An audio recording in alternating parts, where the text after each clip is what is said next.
সাবেক সিইসি নুরুল হুদার 10 দিনের রিমান্ড আবেদন। মব জাস্টিস কাম্য নয়, গাজীপুরে বললেন স্বরাষ্ট্র উপদেষ্টা।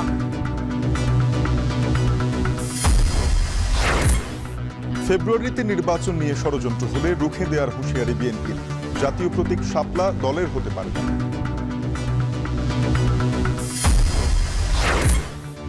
বরগুনা কুমিল্লার পর এবার চাঁপাইনবাবগঞ্জে ডেঙ্গুর প্রকোপ। কোভিডে প্রাণহানি বাড়লেও নেই সতর্কতার ছিটে ফোঁটা। অবশেষে নগর ভবনের ফটক খুলল বিএনপির ইশরাক সমর্থকরা। নাগরিক সেবা শুরু হলেও গ্রাহক কম।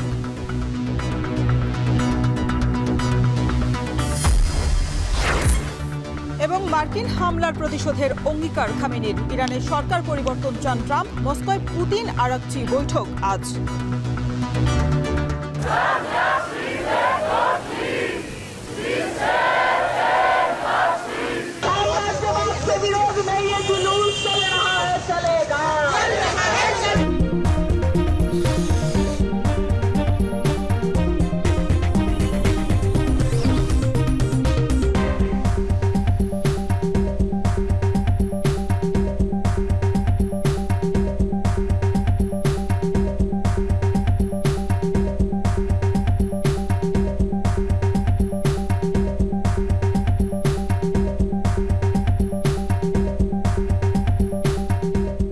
স্বাগত এখন দুপুরের আয়োজনে। সঙ্গে আছে আমি শরীফ রওশন এবং আমি তানজিম শাফিন।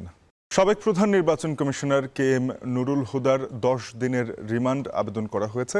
তাকে তোলা হয়েছে CMM আদালতে। সেখানে আছেন সহকর্মী মশিউর অনেক।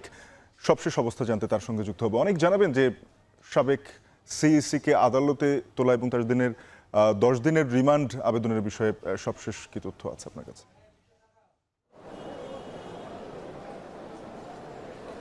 শাফিন, বর্তমান অবস্থার কথা যদি আপনাকে জানিয়ে শুরু করতে চাই, ঠিক বর্ষার আগভাগে ঠিক রোদ এবং বৃষ্টির যে সংমিশ্রণ, তাতে সবারই উৎকণ্ঠা ছিল কখন এসে গতকালকে যিনি গ্রেফতার হওয়া সিইসি নুরুল হুদা পৌঁছাবেন ঠিক আদালত প্রাঙ্গণে তা নিয়ে। এবং এখানে যারা উপস্থিত আছেন, বিশেষ করে আইন শৃঙ্খলা বাহিনীর সদস্য থেকে শুরু করে সাংবাদিকরা, সবার মধ্যে সে উৎকণ্ঠা কাজ করছে।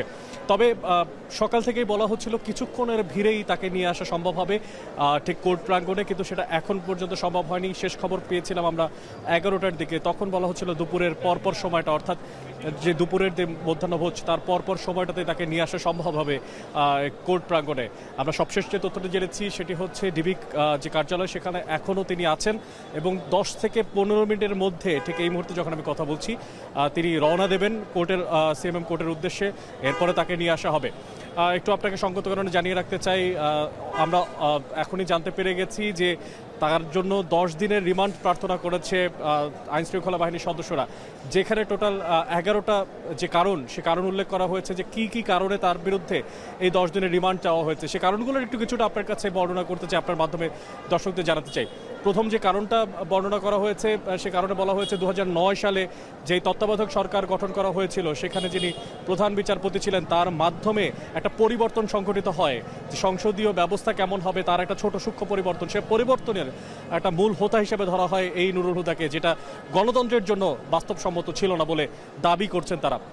পাশাপাশি আরও বলা হচ্ছে যে 2018 সালের যে নির্বাচন, বিশেষ করে আমি যদি একটু দণ্ডবিধির প্রসঙ্গ টেনে আনতে চাই, দণ্ডবিধির 171-এর কতে উল্লেখ আছে, সেই 171-এর ককে উল্লেখ এনে তারা বলছেন যে ছদ্মবেশে, বা আমরা যে রাতের নির্বাচনের কথা শুনেছি বা বলেছি বিভিন্ন সময়, সে রাতের নির্বাচনের অন্যতম প্রত্যক্ষ সারির লোক ছিলেন তিনি।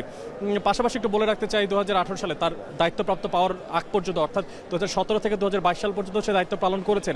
এর মাঝখানে গুম, হত্যা, মামলা, এই সব কিছুর প্রত্যক্ষ অংশীদারি তিনি ছিলেন বলে বলছে আসলে সেই আর্জিতে। যাই হোক শাফিন, এই পর্যন্ত আমার কাছে এই ছিল সবশেষ। তিনি যখন আদালত প্রাঙ্গণে আসবেন আমরা বিস্তারিত জানতে পারবো, তারপরে সবশেষটা জানিয়ে দেওয়া সম্ভব হবে। শাফিন, সহকর্মী মশিউর অনেক যুক্ত হয়েছিলেন CMM আদালত থেকে।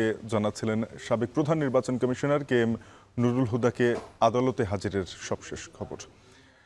রাজধানীর যাত্রাবাড়ি থানার সাজিদুর রহমান হত্যা মামলায় সাবেক মন্ত্রী আনিসুল হক, সালমান এফ রহমান ও শাহজাহান খানকে 2 দিন করে রিমান্ড দিয়েছেন ঢাকার CMM আদালত।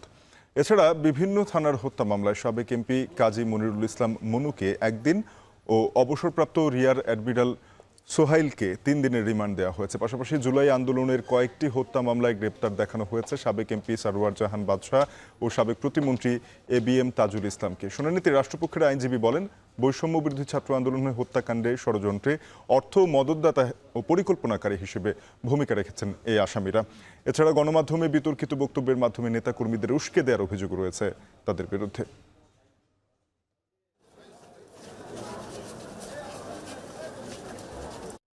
সাবেক প্রধান নির্বাচন কমিশনার কাজী হাবিবুল আউয়াল গ্রেফতার হননি বলে জানিয়েছেন স্বরাষ্ট্র উপদেষ্টা জাহাঙ্গীর আলম চৌধুরী। সকালে গাজীপুরের মৌচাকে হর্টিকালচার সেন্টার পরিদর্শন শেষে সাংবাদিকদের প্রশ্নের জবাবে একথা বলেন স্বরাষ্ট্র উপদেষ্টা। বলেন, আইনশৃঙ্খলা বাহিনীর উপস্থিতিতে সাবেক নির্বাচন কমিশনার KM নুরুল হুদাকে গ্রেপ্তারের সময় যেভাবে মব জাস্টিস করা হয়েছে তা কখনোই কাম্য নয়। এই ঘটনায় বাহিনীর কেউ জড়িত থাকলেও তদন্ত করে ব্যবস্থা নেওয়ার কথা বলেছেন তিনি। এর আগে হর্টিকালচার সেন্টারের বিভিন্ন স্থান ঘুরে দেখেন তিনি। সে সঙ্গে কর্মকর্তা কর্মচারীদের সঙ্গে কথা বলে নানা দিক নির্দেশনাও দেন উপদেষ্টা।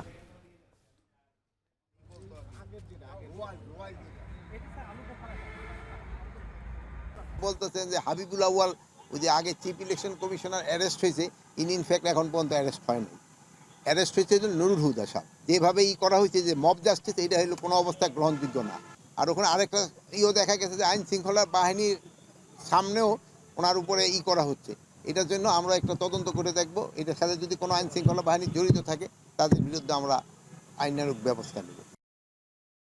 এদিকে সাবেক প্রধান নির্বাচন কমিশনার মবের শিকার হয়েছেন উল্লেখ করে এর নিন্দা জানিয়েছেন পরিবেশ উপদেষ্টা সৈয়দা রিজওয়ানা হাসান। সকালে সচিবালয়ে এক ব্রিফিংয়ে তিনি বলেন, সরকার এ নিয়ে শুধু বিবৃতি দিয়ে বসে থাকেনি, বরং ব্যবস্থাও নিয়েছে। পুলিশ বাহিনী ঘুরে দাঁড়াতে শুরু করেছে বলেও মন্তব্য করেন তিনি। একটা আদর্শ ভিত্তিক পরিবেশে এই সরকার দায়িত্ব নিয়েছে উল্লেখ করে উপদেষ্টা বলেন, গেল 10 মাস ধরে সরকার প্রচেষ্টা চালিয়ে যাচ্ছে, তবে সন্তুষ্ট হওয়া কঠিন। সরকারের নানা পদক্ষেপে সেন্ট মার্টিনের পরিবেশ ফিরতে শুরু করেছে বলেও জানান তিনি। শুধুমাত্র অভ্যাসগত এবং ফেব্রুয়ারিতে যে নির্বাচন হওয়ার কথা, যদি কেউ সরকারের ভেতরে ঢুকে নির্বাচনকে বানচালের চেষ্টা করে তা রুখে দেওয়ার হুঁশিয়ারি দিয়েছেন বিএনপির চেয়ারপারসনের উপদেষ্টা জয়নুল আবদিন ফারুক। প্রেস ক্লাবের সামনে তৃণমূল নাগরিক আন্দোলনের আয়োজনে 3 নির্বাচনে রাতের ভোটে জড়িত সব সহযোগী কর্মকর্তাকে আগামী নির্বাচনের কাজে অন্তর্ভুক্ত না করার দাবি জানিয়েছেন তিনি। বলেন, সাবেক সিইসিকে গ্রেপ্তারি প্রমাণ করে কেউ আর জোর করে ক্ষমতা দখল করতে পারবে না। এছাড়া এনসিপির শাপলা প্রতীক নিয়ে প্রসঙ্গে তিনি আশা প্রকাশ করে বলেন, ইসি এমন কোনো বিতর্কিত সিদ্ধান্ত নেবে না যাতে নির্বাচন বিতর্কিত হয়। এ প্রসঙ্গে বিএনপির যুগ্ম মহাসচিব অ্যাডভোকেট আব্দুস সালাম আজাদ বলেন, জাতীয় প্রতীক শাপলা কোনো দলের বা ব্যক্তির হতে পারে না। নুরুল হুদার কথা শোনায় জনগণের পক্ষ অবলম্বন না করে একদলীয় ওই শেখ হাসিনার পক্ষ অবলম্বন করে মধ্যরাতে নির্বাচন করেছিলেন। সেই নির্বাচনও জাতিকে ধ্বংসের মুখোমুখি করা হয়েছিল। আপনারা কি চেয়েছেন আপনাদের মার্কা আমার জানার বিষয়, কিন্তু পত্রিকায় দেখেছি দয়া করে সরকার নির্বাচন কমিশন এমন কিছু করবেন না যেটা বিতর্কিত হয়ে পড়ে, তাহলে বিতর্কই নির্বাচনের সমস্যা তৈরি করতে পারে। প্রধান উপদেষ্টা ডক্টর মোহাম্মদ ইউনূস বলেছেন, দুনিয়াকে আবিষ্কার করার চেয়ে বড় নিজেকে আবিষ্কার করা। তিনি বলেন, গদ বাঁধা ছাত্র জীবনে নিজের সঙ্গে পরিচিত হবার কোনো সুযোগ নেই, তবে নিজের সঙ্গে পরিচয় করে দেওয়ার সুযোগ করে দেয় স্কাউটিং। প্রধান উপদেষ্টার কার্যালয়ে অনুষ্ঠিত বাংলাদেশ স্কাউটসের দেশব্যাপী কাপ কার্নিভালের উদ্বোধন অনুষ্ঠানে তিনি এসব কথা বলেন। তিনি বলেন, জীবনের ভবিষ্যৎ রচনা হবে এই তরুণ বয়সের অভিজ্ঞতার মাধ্যমেই। এই সময়ের গুরুত্ব তুলে ধরে তিনি বলেন, শুধু আক্ষেপ নয়, নিজের জীবনের বন্ধ দরজা খুলে দিতে হবে, পাশাপাশি অন্যের জীবনের দরজা খুলে দেওয়ার দায়িত্ব স্কাউট সদস্যদের। স্কাউটসের অভিজ্ঞতা নিয়ে তরুণদের নতুন পৃথিবী গড়ে তোলার আহ্বান জানান অন্তর্বর্তী সরকারের এই প্রধান। এ সময় শাপলা কাপ অ্যাওয়ার্ড এবং জুলাই অভ্যুত্থানে 8 জন শহীদ স্কাউট পরিবারকে সম্মাননা বিতরণ করেন প্রধান উপদেষ্টা। তোমাকে তোমার সঙ্গে পরিচয় করিয়ে দেওয়ার জন্য এটা শৈশবে কৈশোরে বিসমিল্লাহির রহমানির রহিম। গণপ্রজাতন্ত্রী বাংলাদেশ সরকারের মাননীয় প্রধান বন্ধ দরজার দিকে খালি ইঙ্গিত করে যে আমাদের জন্য দরজা বন্ধ আক্ষেপের মধ্যে থেকে গেলে এটা হবে না, দরজা খুলতে হবে। যেহেতু তুমি অনেক দূর এগিয়ে এসছো বলেই তুমি স্কাউট হয়েছো। এটা মস্ত বড় সুযোগ এই বয়সে দুনিয়াকে আবিষ্কার করা, তার চাইতে বড় হলো নিজেকে আবিষ্কার করা। না হলে গদবাঁধা জীবনে, ছাত্র জীবনে নিজের সঙ্গে পরিচয় হওয়ার আর কোনো সুযোগ নেই। এই বয়সটা খুব মূল্যবান বয়স, কিন্তু সারা ভবিষ্যৎ রচনা হবে তোমাদের এই বয়সের অভিজ্ঞতার মাধ্যমে। দেখছেন এখন দুপুর।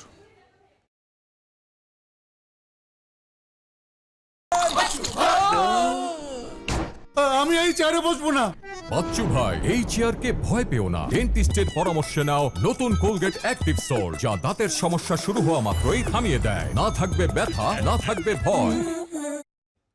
জাতীয় পরিচয়পত্র তৈরি, সংশোধন ও প্রদানে অনিয়ম ও হয়রানি সহ নানা অভিযোগে ময়মনসিংহ জেলা নির্বাচন অফিসে অভিযান চালাচ্ছে দুদক।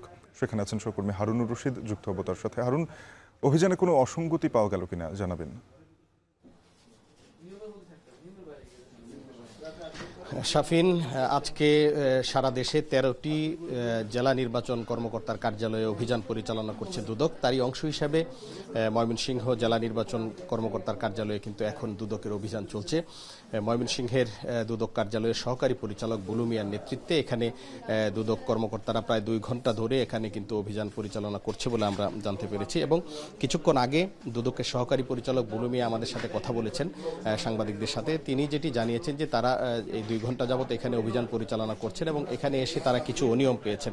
যারা নতুন ভোটার তালিকা অন্তর্ভুক্ত হতে এসেছেন বা সংশোধন করতে এসেছেন, এই সংক্রান্ত কাজে তারা কিছু অনিয়মের অভিযোগ তারা পেয়েছেন। বিশেষ করে যারা এখানে সেবাগ্রহীতা আছেন তাদের সাথে দুদকের কর্মকর্তারা কথা বলেছেন এবং তাদের কাছে সেবাগ্রহীতারা বিভিন্ন ধরনের অভিযোগ করেছেন এবং সেই অভিযোগগুলো কিন্তু এখন যাচাই বাছাই হচ্ছে এবং অভিযোগকারীদের সাথে সেবাগ্রহীদের সাথে যেমন কথা বলছে এবং দুদক কর্মকর্তারা জেলা নির্বাচন কর্মকর্তা, উপজেলা নির্বাচন কর্মকর্তা সহ নির্বাচন অফিসের সংশ্লিষ্ট যারা সেবা দানকারী রয়েছেন তাদের সাথে কথা বলছেন এবং তারা এই বিষয়টি যাচাই বাছাই করে দেখছেন। তবে এখানে জেলা নির্বাচন কর্মকর্তাও আমাদের সাথে কথা বলেছেন। তিনি যে বিষয়টি বলেছেন যে তারা আন্তরিকতার সহিত সেবা দিয়ে থাকেন এবং তারা চেষ্টা করেন যেন কোনো সেবাগ্রহীতা কোনো হয়রানির মধ্যে না পড়েন। এই বিষয়টিকেই তারা গুরুত্ব দেন বলে তারা এখানে দুদকের সামনে এবং সাংবাদিকদের সাথে কথা বলে তারা কিন্তু জানিয়েছেন। তবে দুদকের সহকারী পরিচালক কিন্তু আমাদেরকে জানিয়েছেন যে তারা কিছু অনিয়ম এবং অনিয়মের বা হয়রানির অভিযোগ তারা পেয়েছেন। তো এই ছিল আমার কাছে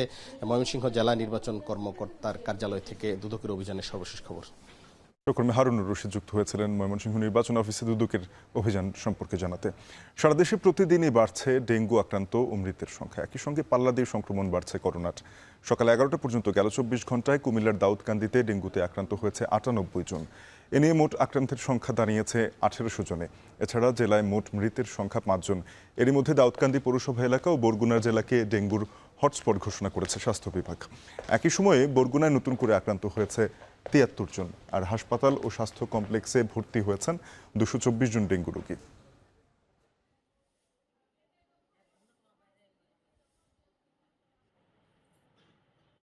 কোনোদিন কোভিড, কোনোদিন আবার ডেঙ্গু।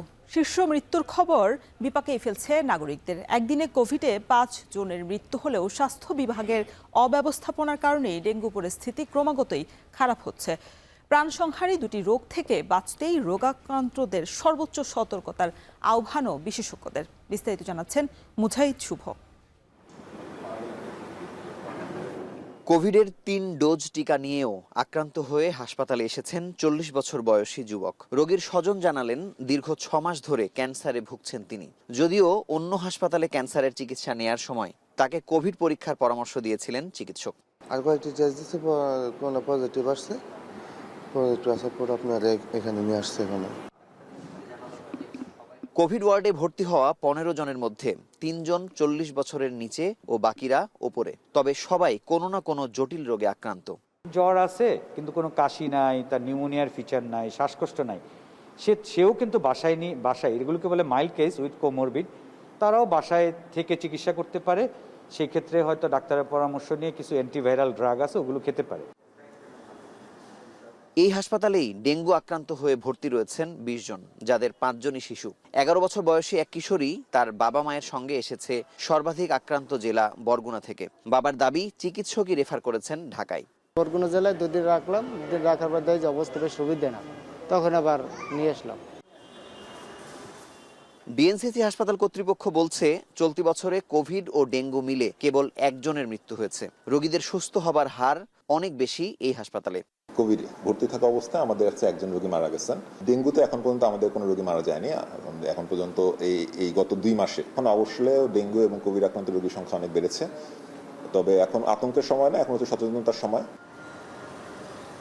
চলতি বছর কোভিডে 16 আর ডেঙ্গুতে দ্বিগুণ তথা 32 জনের প্রাণহানির ঘটনা ঘটেছে। কোভিডে একদিনে সর্বোচ্চ 5 জনের মৃত্যু হলেও টিকা গ্রহণ বা সতর্কতার ছিটে ফোঁটাও দেখা যাচ্ছে না সাধারণ মানুষের মধ্যে। আর ডেঙ্গুতে রাজনৈতিক পট পরিবর্তন ও অর্থের অভাবে যথাসময়ে জরিপ না করবার পরিণতি কোথায় গিয়ে ঠেকবে তার পূর্বাভাস মিলছে ঊর্ধ্বমুখী আক্রান্ত ও মৃত্যুর পরিসংখ্যানে। মুজাহিদ শুভ, এখন, ঢাকা। তাদের যে 3টি দাবি ছিল সেটি হলো চাকরি পুনর্বহাল, ক্ষতিগ্রস্ত বিডিআরদের সকল সুযোগ সুবিধা ফিরিয়ে দেয়া এবং নিরপরাধ যে বিডিআর সদস্যরা রয়েছে তাদের মুক্তি দেয়া, তারা যে কারাবরণ করেছেন যারা, তাদেরকে মুক্তি দেয়া। এই মোটা দাগে 3টি দাবিতেই কিন্তু তারা এবার আন্দোলন করছেন এবং আমরা দেখছি এই মুহূর্তে এখানে যারা বিডিআর চাকরিচ্যুত বিডিআর সদস্যরা রয়েছেন তারা এখানে অবস্থান করছেন এবং সেই অবস্থান চালিয়ে যাবেন এবং তারা দীর্ঘদিন ধরে তারা যে ন্যায় বিচার বঞ্চিত সেই বিষয়টি কিন্তু তারা বলছিলেন আমাদেরকে এবং তাদের এই দাবি দেওয়া পরিপূর্ণভাবে মেনে নেওয়া না হলে তারা এখানে অবস্থান কর্মসূচি করবেন আগামীকাল 10টা পর্যন্ত এবং পরবর্তীতে আরও কঠোর কোনো কর্মসূচি থাকলে সেটির দিকে তারা ধাবিত হবেন বলে আমাদেরকে জানিয়েছেন। তো এই মুহূর্তে শাহবাগের জাতীয় জাদুঘরের সামনে থেকে যে অবস্থান কর্মসূচি করছে চাকরিচ্যুত বিডিআর কর্মীরা, এই মুহূর্তে এখানকার সবশেষ খবর ছিল এই। অবশেষে ঢাকা দক্ষিণ সিটি কর্পোরেশনের প্রধান ফটকের তালা খুলে দিয়েছে ইশরাক হোসেনের সমর্থকেরা। একই সাথে খুলে দেওয়া হয়েছে নাগরিক সেবা দানকারী সকল দপ্তরের তালা। তবে নাগরিক সেবা পেতে খুব একটা আনাগোনা নেই সাধারণ মানুষের। সিটি কর্পোরেশনের কর্তা ব্যক্তিরা বলছেন শিগগিরই ভিড় বাড়বে নগর ভবনে। বিস্তারিত জানাচ্ছেন শম্পা বিশ্বাস। গত 14 মে থেকে ঢাকা দক্ষিণ সিটি কর্পোরেশনের নগর ভবনের প্রধান ফটকে তালা ঝুলিয়ে দেয় ইশরাক হোসেনের সমর্থকেরা। প্রায় 1.5 মাস পর সোমবার সকালে সেই তালা খুলে দিয়েছে তারা। ফলে নাগরিকদের সেবা পাওয়ার ক্ষেত্রে আর কোনো বাধা নেই। নাগরিক সেবা চালু হলেও নগর ভবনে এখনো সাধারণ মানুষের তেমন আনাগোনা শুরু হয়নি।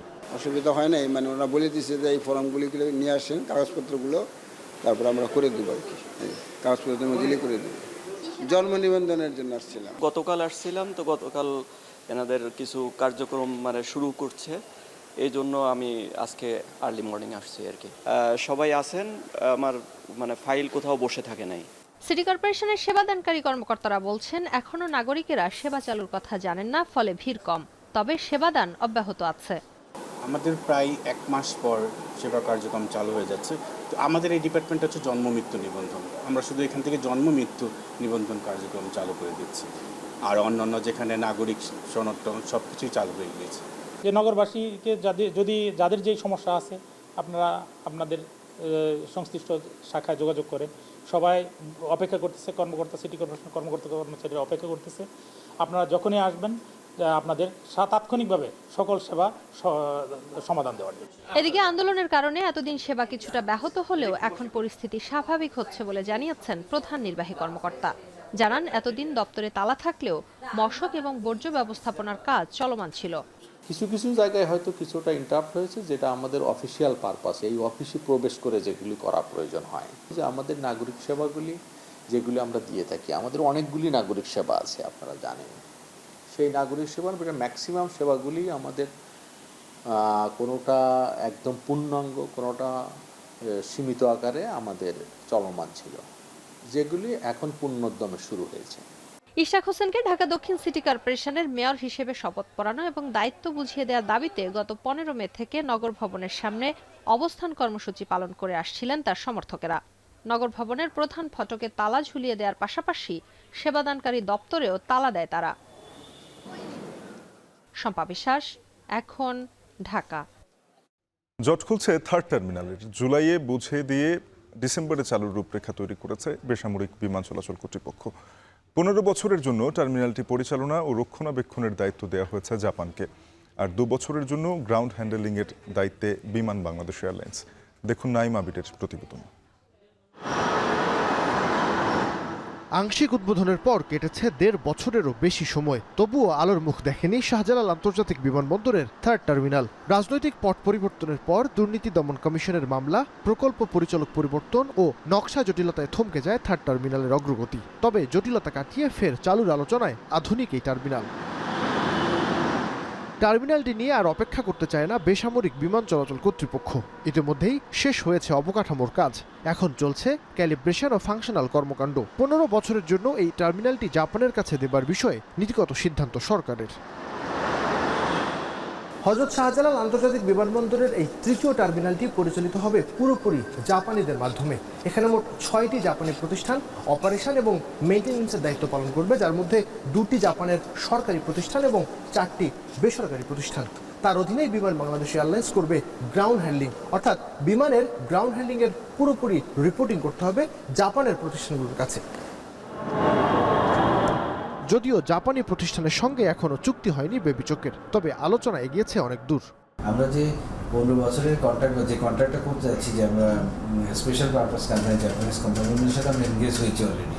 ওনাদের সাথে অনেক ডিটেইলস আমাদের আলোচনা হয়েছে। এই নেগোসিয়েশনটা একটু সময় লাগে, কারণ এখানে লট অফ ফিনান্সিয়াল এবং আদার এসপেক্টস থাকে, বিভিন্ন অর্ডারে থাকে। আমরা যেটা প্রপোজ করছি ওনারা হয়তো অ্যাগ্রি করছেন না, ওনারা আবার রিপ্রপোজাল দিচ্ছেন, ওনাদের সাথে বসছি। এই প্রসেসটা আমরা খুবই চেষ্টা করছি যত দ্রুত তার সময় শেষ করা। জুলাইয়ে ঠিকাদার থেকে টার্মিনালটি বুঝে নেবার পর শুরু হবে চালুর প্রক্রিয়া। জাপানের দায়িত্ব নেওয়ার ৬ মাসের মধ্যেই এই টার্মিনালকে অপারেশনে আনা সম্ভব বলে জানালেন বেবিচক চেয়ারম্যান। চুক্তিটা হওয়ার পরে কিন্তু দে নিডেড টাইম, অ্যাকচুয়ালি তাদের রিক্রুটমেন্ট হবে, ট্রেনিং হবে, ম্যান পাওয়ার ঢুকাইতে হবে, তারপরে ইমার্জেন্সি রান করতে হবে এয়ারপোর্ট।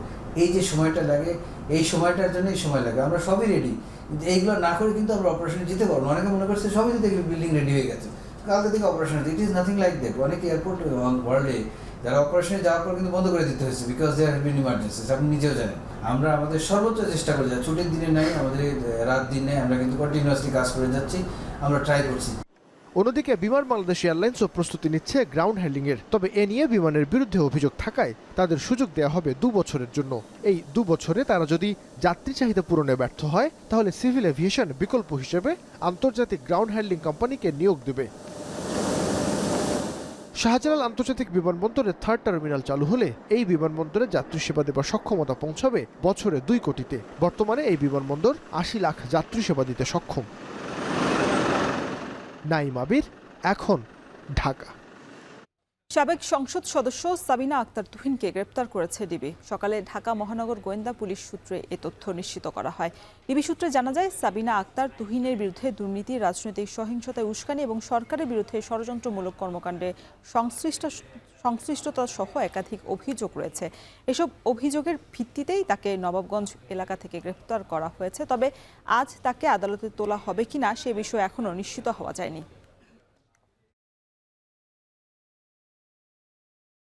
মুন্সিগঞ্জ ৩ আসনের সাবেক এমপি মোহাম্মদ ফয়সাল বিপ্লবকে গ্রেপ্তার করেছে ঢাকা মহানগর পুলিশের গোয়েন্দা বিভাগ।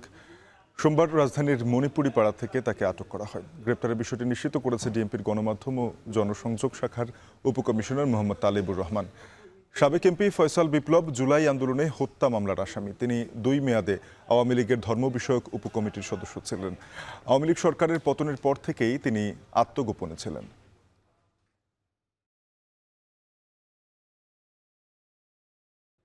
বোরো মৌসুমেও চট্টগ্রামের চালের আড়তে সব ধরনের চালের বস্তায় বেড়েছে ১০০ থেকে ৪০০ টাকা পর্যন্ত, যা অস্বাভাবিক বলছেন খোদ আড়তদাররাই। এজন্য কর্পোরেট প্রতিষ্ঠানের চাল মজুদ, মোকামে দাম বৃদ্ধি এবং পরিবহন খরচকে দুষছেন তারা। এছাড়া চাল আমদানিতে এলসি বন্ধ থাকাও দাম বৃদ্ধির অন্যতম কারণ বলছেন ব্যবসায়ীরা।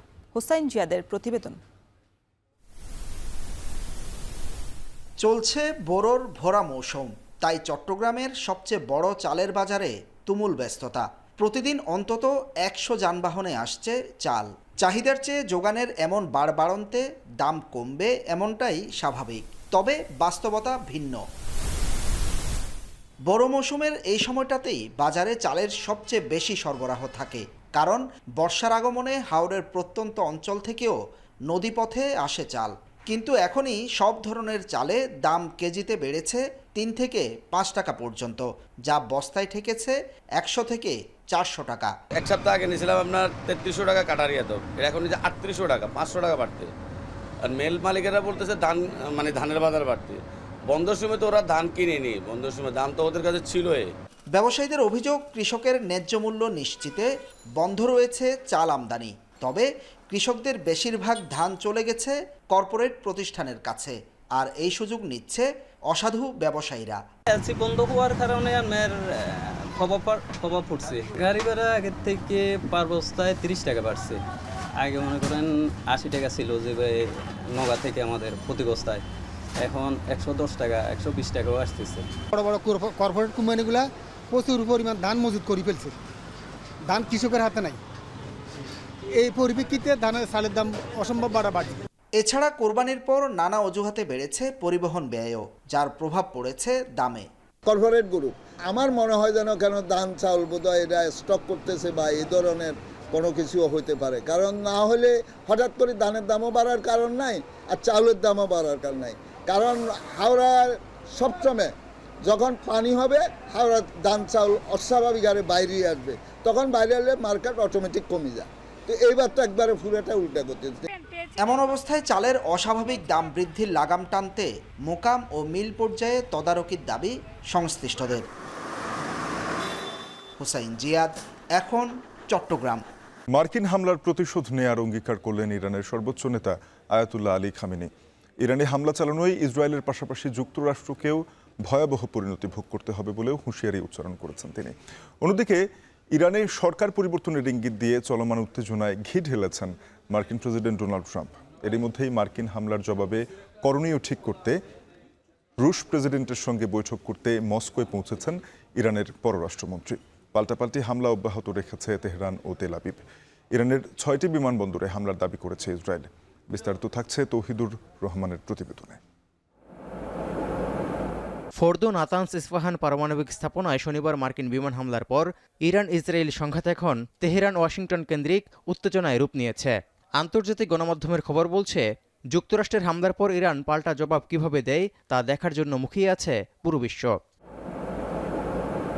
ঠিক এমন সময় সামাজিক যোগাযোগ মাধ্যমে দেয়া এক বিবৃতিতে মার্কিন হামলার প্রতিশোধ নেয়ার অঙ্গীকার করলেন ইরানের সর্বোচ্চ নেতা আয়াতুল্লাহ আলী খামেনি। বলেন, এর জন্য ইসরায়েলকে কঠিন শাস্তি তো পেতেই হবে, যুক্তরাষ্ট্রকেও ভয়াবহ ক্ষতির মুখে পড়তে হবে।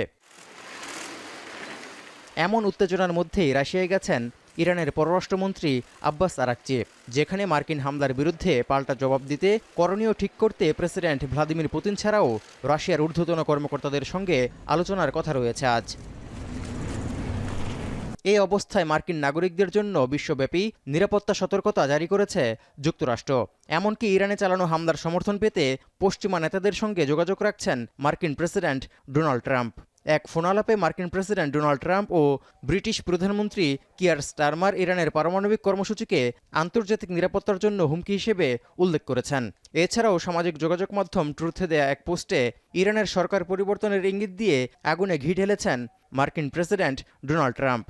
প্রশ্ন রাখেন, ইরানের বর্তমান শাসক গোষ্ঠী যদি দেশটিতে মহান জাতি হিসেবে গড়ে তুলতে ব্যর্থ হয়, তবে সরকার পরিবর্তন কেন নয়?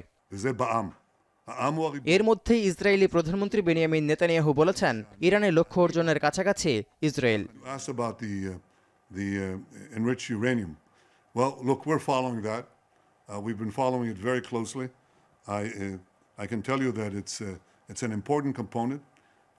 of a nuclear program. It's not the sole component. It's not a sufficient component. ইরানে মার্কিন হামলার পর রোববার রাতে জাতিসংঘ নিরাপত্তা পরিষদের জরুরি বৈঠক হয়েছে। রাশিয়া, চীন এবং পাকিস্তান সহ 15 সদস্য রাষ্ট্রের প্রস্তাবে এই বৈঠক হয়।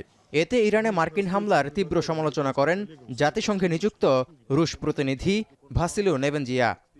Таким образом, Вашингтон в очередной раз продемонстрировал полное пренебрежение к позиции международного сообщества и подтвердил, что ради интересов своего израильского союзника он готов не только закрывать. এই অবস্থায় অবিলম্বে যুদ্ধবন্ধে টেকসই আলোচনার জন্য পদক্ষেপ নেওয়ার আহ্বান জানিয়েছেন জাতিসংঘ মহাসচিব। We must act immediately and decisively to halt the fighting and return to serious, sustained negotiations on the Iran nuclear program, including with full access to inspectors of the IAEA as the United Nations technical authority in this field. এদিকে মধ্যপ্রাচ্যে থাকা কোনো মার্কিন স্থাপনা ও ঘাঁটি লক্ষ্য করে আক্রমণ না চালালেও ইসরায়েলি ভূখণ্ডে ক্ষেপণাস্ত্র হামলা অব্যাহত রেখেছে ইরান। যার কারণে কিছুক্ষণ পরপর ইসরায়েলি ভূখণ্ডে সাইরেনের শব্দ শোনা যাচ্ছে বলে আন্তর্জাতিক গণমাধ্যমে উঠে এসেছে। অন্যদিকে তেহরানের মিলিটারি কমপ্লেক্স এবং 6টি বিমানবন্দর সহ বেশ কয়েকটি জায়গায় হামলার দাবি তেল আবিবের। তৌহিদুর রহমান, এখন বিশ্ব। এবারে খেলার খবর। শ্রীলঙ্কার বিপক্ষে 3 ম্যাচের ওয়ানডে সিরিজের জন্য দল ঘোষণা করেছে বাংলাদেশ, যেখানে বড় চমক নাইম শেখের অন্তর্ভুক্তি। প্রায় 2 বছর পর আবারও জাতীয় দলে মোহাম্মদ নাইম শেখ। অফ ফর্মের কারণে বাদ পড়লেও সম্প্রতি বিপিএল আর ডিপিএল এ পারফরমেন্সের পুরস্কার পেলেন তিনি। ওপেনার হিসেবে আছেন তানজিদ তামিম, পারভেজ হোসেন ইমন। অধিনায়ক মেহেদী মিরাজের দলে আছেন নাজমুল হোসেন শান্ত, তৌহিদ হৃদয়। আছেন 2 উইকেট রক্ষক ব্যাটার জাকের আলী অনিক ও লিটন দাস। 2 বিশেষজ্ঞ স্পিনার আর 5 পেসার থাকছেন লঙ্কান ব্যাটারদের সামাল দিতে। পেস বিভাগে বড় খবর মুস্তাফিজুর রহমান ও তাসকিন আহমেদের ফিরে আসা। লম্বা সময় ধরে ইনজুরির সঙ্গে লড়ে ফিরছেন তাসকিন। অন্যদিকে মুস্তাফিজ আঙুলের ইনজুরিতে পড়েছিলেন আইপিএল খেলতে গিয়ে। লঙ্কানদের বিপক্ষে পাওয়া যাচ্ছে তাকেও। 2 জুলাই কলম্বোতে শুরু হবে ওয়ানডে সিরিজ। একই মাঠে দ্বিতীয় ওয়ানডে 5 জুলাই, 8 জুলাই তৃতীয় ও শেষ ওয়ানডে হবে পাল্লেকেল্লেতে। মাত্র 2 ম্যাচ আয়োজনের পরই পরিবর্তন হচ্ছে জাতীয় স্টেডিয়ামের ঘাস। সিঙ্গাপুরের বিপক্ষে ম্যাচ আয়োজনে তাড়াহুড়ো করে 7 লাখ টাকা খরচ করে ঘাস লাগানো হলেও সেটি খুব বেশি টেকসই হয়নি। একই সঙ্গে বিভিন্ন জাতের ঘাসের মিশ্রণে এটি খেলার অনুপযুক্ত হয়ে পড়েছে, যাতে ফুটবলারদের চোটে পড়ার শঙ্কাও থাকে। নতুন ঘাস লাগাতে শিগগিরই জাতীয় ক্রীড়া পরিষদের কাছে অর্থ বরাদ্দ চাইবে বাফুফে। তবে অর্থ ব্যয়ে কোনো নয়ছয় হয়েছে কিনা সেটি তদন্তের হুঁশিয়ারি দিয়েছে এনএসসি। বিস্তারিত প্রতিবেদনে। জাতীয় স্টেডিয়ামের সংস্কার কাজ শুরু হয় 4 বছর আগে 2021 সালে। এরপর দেশের ফুটবলের প্রধান ভেন্যুকে আধুনিক মানের করতে দফায় দফায় বাড়ে বাজেট।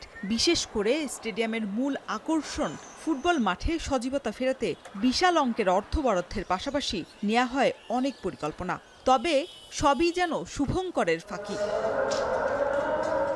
ঐতিহাসিক এই স্টেডিয়াম ঘিরে দীর্ঘদিন ধরে যে স্বপ্ন বুনেছিলেন ফুটবলাররা, সবই যেন থমকে গেছে বাফুফের দায়িত্বপ্রাপ্তদের অপেশাদার আচরণে। মাঠের ঘাস লাগাতে 7 লাখ টাকা ব্যয় হয়েছে ঠিকই, তবে আন্তর্জাতিক মানের খেলা উপযোগী হয়নি মাঠটি। জাতীয় স্টেডিয়ামের ঘাস দেশের আবহাওয়ার সঙ্গে কতটা মানানসই, এমন প্রশ্ন উঠেছে। আমাদের দেশে যেই বিটি মাটি বলা হয় যে আপনার এই মাটিটা যদি ঠিক থাকে, যেটাকে বলে দোআঁশ মাটির মতো, এইটা থাকলে আপনার গাছের গোড়াটাকে ধরে রাখবে, এই গাছটা চলবে না। কাজেই এখন যেহেতু আপনার ড্রেনেজ সিস্টেম ভালো হয়েছে, ওয়াটার এই স্প্রিন্টার সিস্টেম ভালো হয়েছে, তা আমার মনে হয় যে সেই দিকে চিন্তা করেই আপনার গাছ লাগাতে হবে। ফুটবল পিচে এক ধরনের ঘাস রোপণ করার কথা থাকলেও জাতীয় স্টেডিয়ামে বিভিন্ন জাতের ঘাস আর আগাছার মিশ্রণে মাটি হয়ে পড়েছে ফুটবলারদের জন্য অত্যন্ত ঝুঁকিপূর্ণ, যেখানে খেলতে নেমে চোটে পড়ে ক্যারিয়ারই শেষ হয়ে যাওয়ার শঙ্কা থাকে। আমি ক্যালকাটা লিগে খেলেছি, ওখানে এক ধরনের ঘাস, সেই জায়গাটায় আমরা আসতে হয়তো দেরি হচ্ছে, বাট চলে আসবে হয়তো। এটা সদিচ্ছা থাকতে হবে যে কত জলদি এটা করা যায়, যত জলদি করবে তত আমাদের দলের জন্য ভালো। এসব কারণে টনক নড়েছে বাফুফের। মাত্র 2 ম্যাচ পরই ঘাস পরিবর্তনের সিদ্ধান্ত নিয়েছে দেশের ফুটবলের নিয়ন্ত্রক সংস্থা। কয়দিনের ব্যবধানেই ঘাস পরিবর্তনে যে অর্থ ব্যয়, এর দায় কি এড়াতে পারে বাফুফে? নিশ্চিত কি করবে জানি না, আমাদেরই মনে করতে রোববার দিতে পারে। গাইডলাইন দিচ্ছি আমি কয়দিনের মধ্যে, টেন্ডার নোটিশটা পাইলে আমি দেখতে পারবো। বাংলাদেশের বাইরে বা বাংলাদেশের মধ্যে যে দেয়।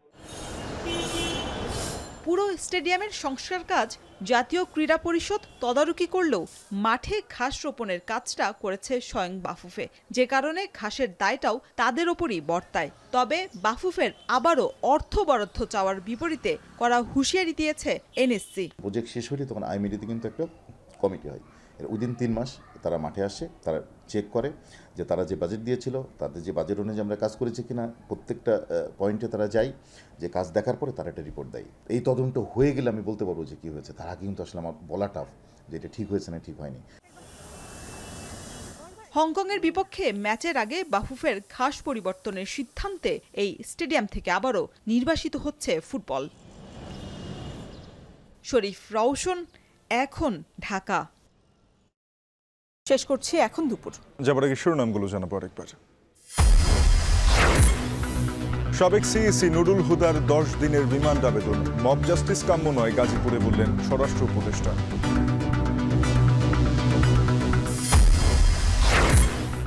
ফেব্রুয়ারি নির্বাচন নিয়ে ষড়যন্ত্র হলে রুখে দেওয়ার হুঁশিয়ারি বিএনপির। জাতীয় প্রতীক শাপলা দলের হতে পারে না।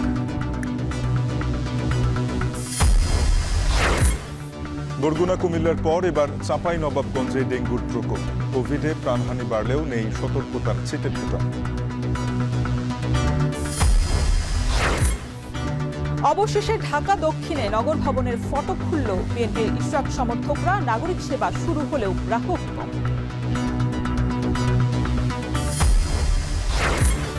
মার্কিন হামলার প্রতিশোধের অঙ্গীকার খামেনির। ইরানের সরকার পরিবর্তন চান ট্রাম্প।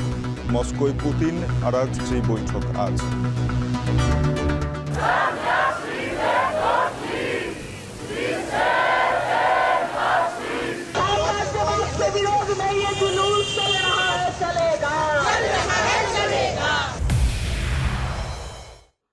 এই ছিল এখন দুপুরের আয়োজনে। এখন টেলিভিশন ওয়েবসাইটে দেখতে ভিজিট করুন www.ekhon.tv। যুক্ত থাকুন ফেসবুকে facebook.com/tv.এখন, আর ইউটিউবেও চোখ রাখুন youtube.com/c/ekhon tv।